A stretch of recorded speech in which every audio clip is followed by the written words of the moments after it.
Hello दोस्तों, आपका स्वागत है नॉलेज बढ़ाओ यूट्यूब चैनल में। आज हम बात करने वाले हैं इंटरमीडिएट की इंग्लिश के जो फर्स्ट चैप्टर है द लास्ट लेसन, उसके बारे में। उसका हमारा पहला प्रश्न है, what is the theme of the story the last lesson discuss.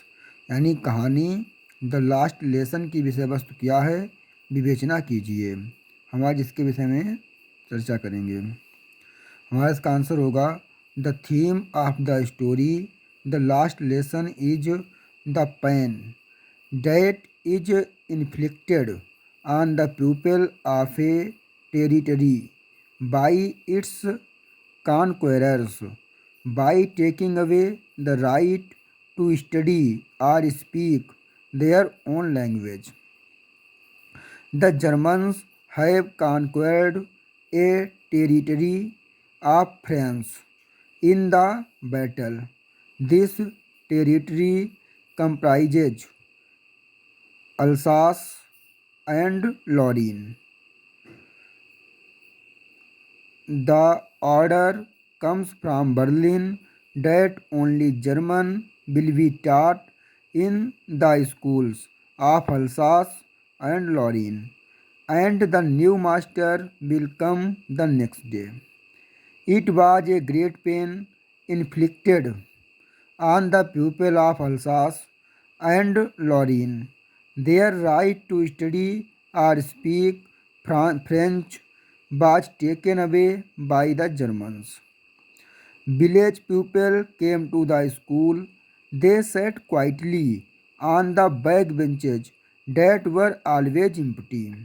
Old Hasser, with his three-cornered hat, the former mayor, the former postmaster, and several others came there.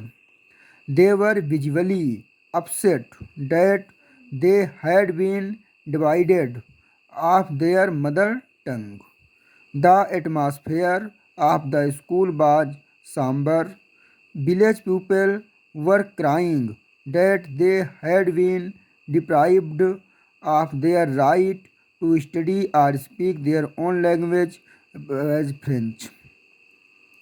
यानी कि हम कह सकते हैं कि इसमें बताया गया है कि किसी राज्य के विजेताओं द्वारा उस राज्य के लोगों को अपनी मातृभाषा को बोलने या उसका अध्ययन करने के अधिकार से वंचित करके पहुंचाई गई वेदना।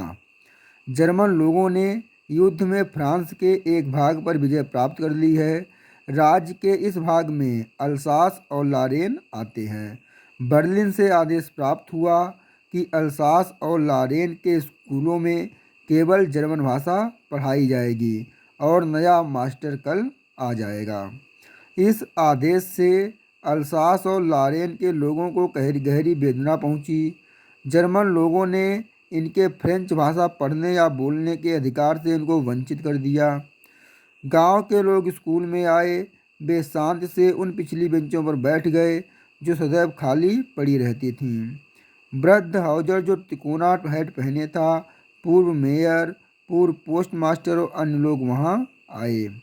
वे स्पष्ट रूप से बहुत अधिक दुखी थे कि उनको अपनी मातृभाषा से वंचित कर दिया गया था। स्कूल का वातावरण उदास था। गांव के लोग रो रहे थे और उनको अपनी भाषा अर्थात फ्रेंच भाषा के बोलने या उसमें अध्ययन करने के अधिकार से वंचित कर दिया गया था।